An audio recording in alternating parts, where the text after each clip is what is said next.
So before we get to the mathematics of center of mass, let's just try to make sure we understand sort of what the center of mass is. So the center of mass, and by the way, it sometimes is abbreviated COM and sometimes just CM. So you'll see it both ways. You can find the center of mass a number of different ways. We'll spend a lot of time in our class mathematically finding the center of mass amongst a system of objects.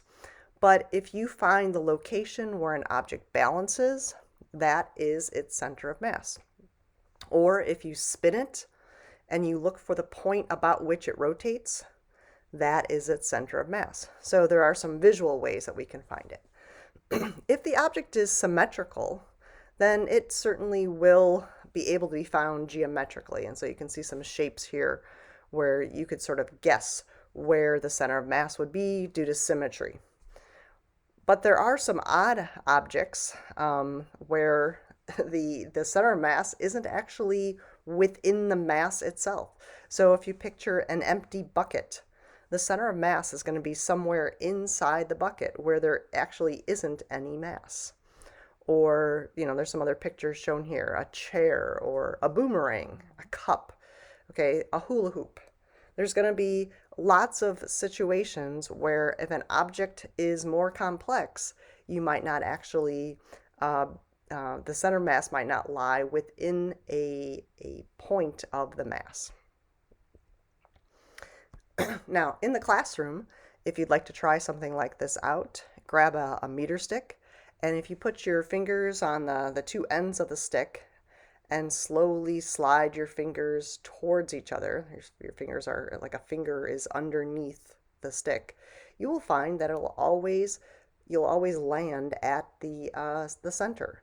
Even if you don't start your fingers at the very end. So if you start one at like the 80 centimeter mark and one at the end, what will happen is by the time your fingers come together, they will meet at the center of mass point. So just kind of a fun demonstration of how to find the center of mass point. Again, it's the balance point of an object. So why is center of mass important? Well, in terms of why something is balanced, the center of mass point has to lie above the base of support. And so you can see the pictures here of this car. The way a car is normally driven, no problem. It's got a very wide base between the tires. You can kind of picture a rectangle formed by the tires that would form its base of support. But as the car tips, like if it were in a crash or something like that, if it gets to the point in this last picture where a line drawn from the center of mass straight down, if that is no longer over the tires, okay, or the space between the tires, then the object will topple. And so we'll see this in a second. The positioning of that center of mass vertically helps to decide whether something will topple over.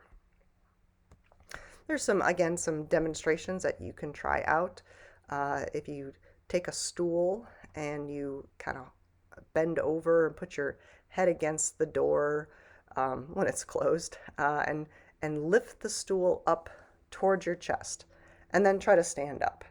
It's weird. Some people will find it almost impossible to actually stand up, because if you're like the person on the right and you have a high center of mass, it will be in front of your feet, and so you won't have the leverage in order to lift yourself up. You'll always be wanting to like kind of fall back into the wall. But the person on the left has a lower center of mass, and so her center of mass is over her feet. No matter what, she's going to find it very easy to lift. It does tend to run along male and female lines, but of course that's just an exaggeration. It's not always true. There's also a little leaning tower demonstration in the classroom that you can try out. You can see that it will balance as long as the top isn't put on, but as soon as you put the top on, it will tip over. And that's because that extra mass raises the center of mass so that it is no longer above the base of support, and so it topples over. Center of mass is very important in some designs. So in terms of a boat, putting the center of mass, building a boat with like a heavier keel, something that is below the water, that's actually going to make it more stable. So if not only is the center of mass lined up with the base of support, but if it's actually below the base, then something is really stable. So again, this boat on the left picture, it's going to be very hard to tip over.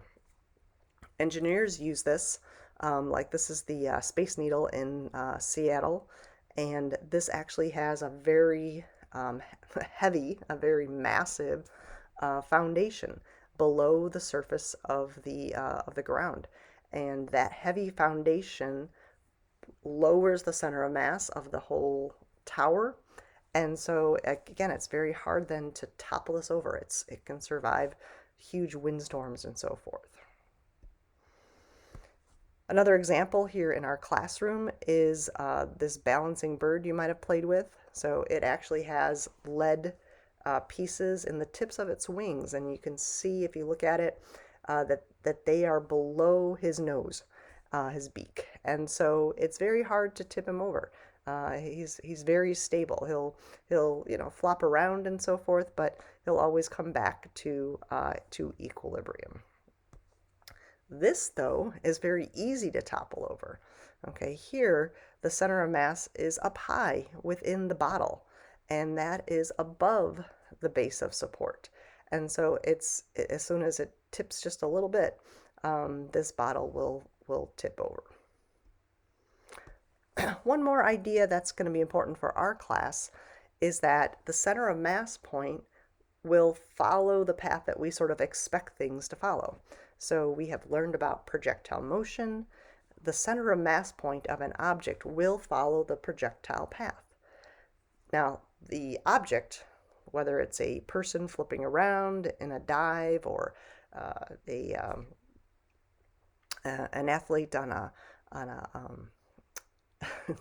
on a snowboard, okay, a dancer, these are all examples of someone who is changing their position, their inertia, around their center of mass, but the center of mass point will follow the path that we sort of expect. And so we'll layer two different types of motion on each other. We'll talk about the translational motion of the center of mass point, and then we'll talk about the rotational motion of the rest of the object about that point. This is a good example in our classroom where you can sort of see this happening. So if you look very closely, it's not as strange as it seems. So right now, if you take this object and you put it on the low end of the ramp, it will seemingly roll up the ramp. But if you really follow the center of mass point, you'll see that it drops just like you would expect it to do. So what we have talked about is not going to be wrong, but there are some ways of sort of manipulating it to find some cool examples.